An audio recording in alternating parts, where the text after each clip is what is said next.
The passage we're going to do now is based on journalism, censorship on journalism in Turkey under the administration of Erdogan. Let's quickly summarize the passage before we look at the questions. Journalists are the watchdogs of democracy. According to the European Court of Human Rights, anyone who wants to control a country without being troubled by criticism tries to muzzle reporters, and unfortunately, Turkish President Erdogan is a past master at stifling the cries of freedom. So he says that journalists are the watchdogs of democracy, and anyone who wants to control uh, a country without facing any kind of opposition or criticism will first try to muzzle the press. And Erdogan, the Turkish president, is a master at this. As journalists from around the world converge on Antalya, which is in Turkey, to cover the weekend's Group of 20 summit, many of their Turkish colleagues are being denied accreditation. So journalists from all over the world are allowed, but journalists from Turkey are not allowed to meet the summit. Sidelining opposition media has become a bad habit in Turkey. It's happening all the time. Opposition media which suppose the opposition, is being sidelined, neglected, harassed. Later we'll find out. Turkey is ranked 149 out of 180 countries in the latest World Press Freedom Index. So you can imagine it's languishing right at the bottom. 4 days before the November 1st parliamentary elections, the police stormed IPEC Media Group headquarters and shut down its 2 opposition dailies and 2 opposition TV stations. Just before the parliamentary elections in Turkey, the police went and shut down 2 opposition-owned newspapers and 2 opposition-owned TV stations. After the control of management had been secured, 71 journalists fired. These outlets resumed operations with a new editorial line, verging caricature. So they shut down these, they had a new management, they fired journalists. After all that was done, the newspapers verged on caricature, just towing the government line. The dailies, Bugün and Millet, ran Erdogan's photo on the front page along with the headlines, "The President Among the People" and "Turkey United." So basically, the opposition owned dailies and television stations were shut down. In its place, in its reformed version, they became pro-government. Journalism is being murdered. The fact that the AKP, the ruling party for the past 13 years, recovered an absolute majority in parliament has not sufficed to halt the oppression. So the ruling party for the last 13 years, it has been ruling the country. It got an absolute majority in parliament, even in the recent elections, but that has not stopped it from oppressing the press. 2 days after the election, so why is he saying this? He's giving an example. 2 days after the elections, 2 journalists were jailed on charges of inciting an armed revolt against the state. Since then, since then, some 30 other journalists have been placed under investigation for terrorist propaganda or insulting the president, the 2 most common charges. So, the 2 most charges framed against journalists is you insulted the president, therefore, you'll be jailed. The other one is you are spreading terrorist propaganda. On November 17th and 18th, editors and publishers will go on trial for terrorist propaganda because of a photograph.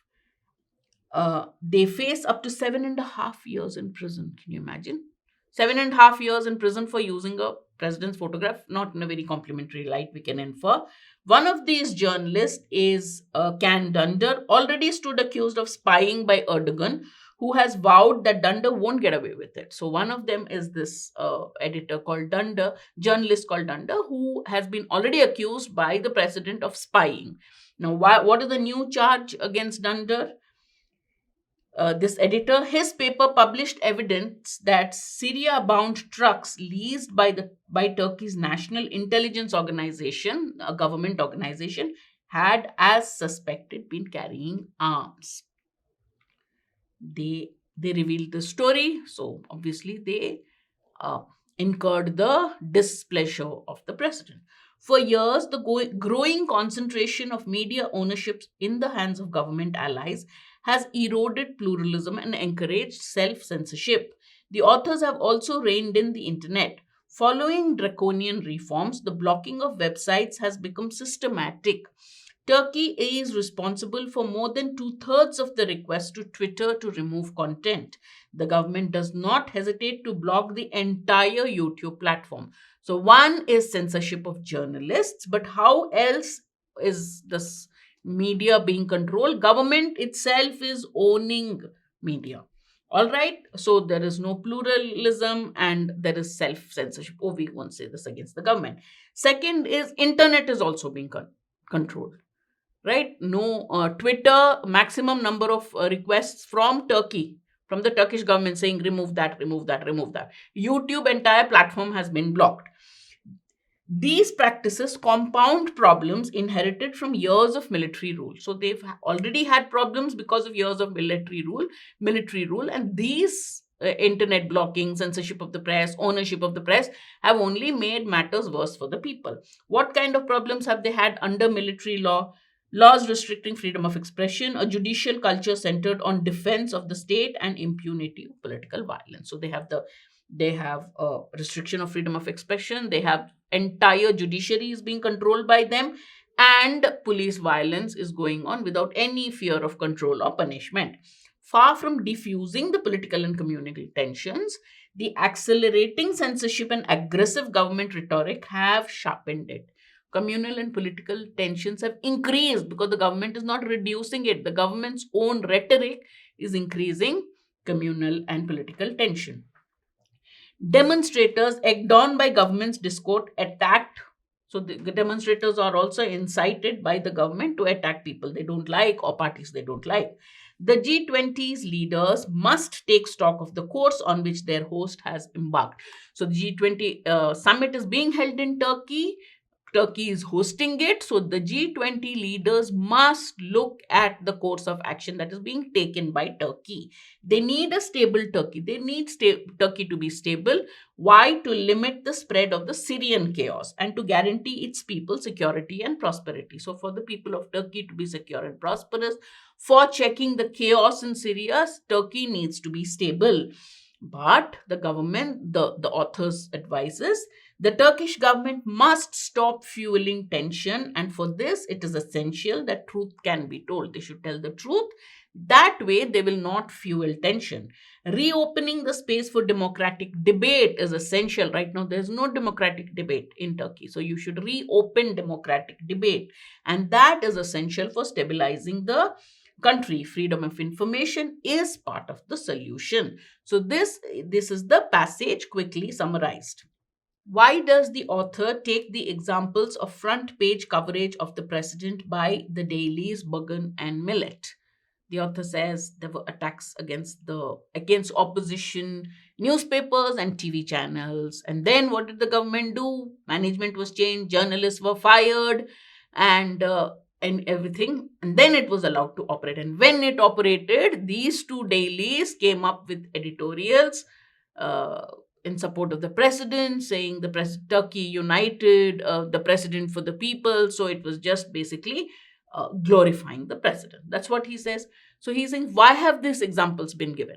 Right? Why have these dailies been mentioned? They were attacked.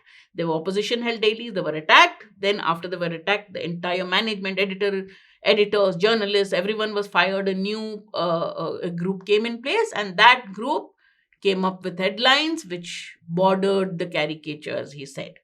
With the photo of Erdogan, they praised him. Okay.